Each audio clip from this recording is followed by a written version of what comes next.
it goes to our extremely efficient International Research and Development Committee. I would like to thank each and every one of you for your hard work and dedication to our cause. In reviewing this year's progress, let me say that we have been highly effective in conditioning the people's minds to accept our solution to the world's problems. The energy crisis here in the United States was exceptionally successful worldwide, and we expect similar success with our upcoming food shortage. Our labor leaders have made great progress by causing confusion and work stoppages in all areas of the world.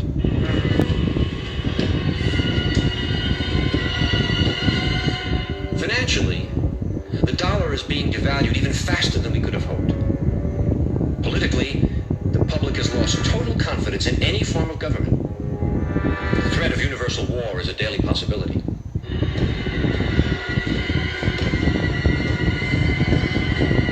As you know, we ourselves do not need to hold any visible office of leadership. As a matter of fact, it's better that we do not. If we control the finances, news media, food, transportation, energy, we control everything. It is important that you, as world leaders, keep our program before your countrymen. With our World Bank and computer program operation, we now have the capacity to control the financial affairs of every human being on Earth by giving each person his own computer number. Anytime his number is used, we would know his financial situation at once. He could not buy or sell anything without his computer number. It will simplify their lifestyles tremendously. The end result will be a one-world monetary and governance system that we alone will control. Yes. What about the people who forget their number or their cards are lost or stolen? We've made provisions for that. By using this laser imprinter, we can painlessly and permanently affix the person's number to the back of his hand or his forehead if he so desires. The numbers would be easily read by this new ultraviolet scanning equipment. For the purposes of demonstration, I've had such a number imprinted on myself. Once this number is imprinted, it cannot be lost nor can it be changed. Now, are there any questions? What about the individuals who refuse to have this number implantation? We expect some minor resistance, especially from highly motivated religious groups. But eventually, hunger will cause even the most zealous to conform to our program. Mr. Chairman, I am concerned about the situation in the Middle East. We've given Russia and Israel a great deal of consideration. Russia is, as you probably already know, considering an invasion of Israel in order to obtain a Mediterranean seaport. Our policy is to support such a move and supply Israel with the necessary nuclear weapons to fend off such an attack. The mental conditioning of the Israelis is he has nothing to lose, and subsequently will attack the Russians before they can get their planes off the ground. Gentlemen, I believe that within a year, 2 at the most, our one world government will be a reality. If we continue on our present course, it is my opinion that we could present the devil himself as a world leader, and the people would accept him.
The lust to control other human beings is a story as old as time.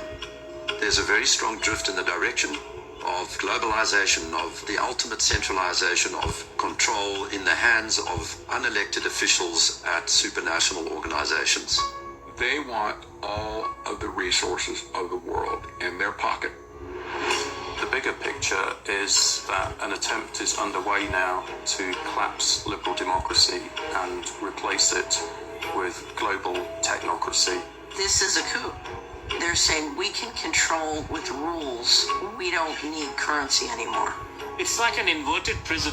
You are supposedly free to roam about, but everything you want to access is behind lock and key.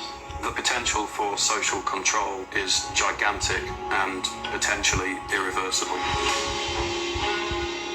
They plan to commandeer land, reduce farming, and radically change the food we eat, transform the supply of electricity, and then dictate how we use it, and replace currency with a system of credits. All three strategies are built on the premise of a climate crisis caused by carbon dioxide. I do not think there's a climate crisis, and I base that on all the evidence and the climate data sets that we build to answer questions just like that. The government is very clear that they want a catastrophic story. There is no single science paper that proves conclusively that humans control all or most of the global climate. Europe's mad dash towards net zero is effectively economic suicide. Politicians are purposely impoverishing ordinary people, purposely deindustrializing Europe. There's just tremendous amounts of damage in the name of saving the planet. It does make you ask, what is it we're actually saving if we're paving it over?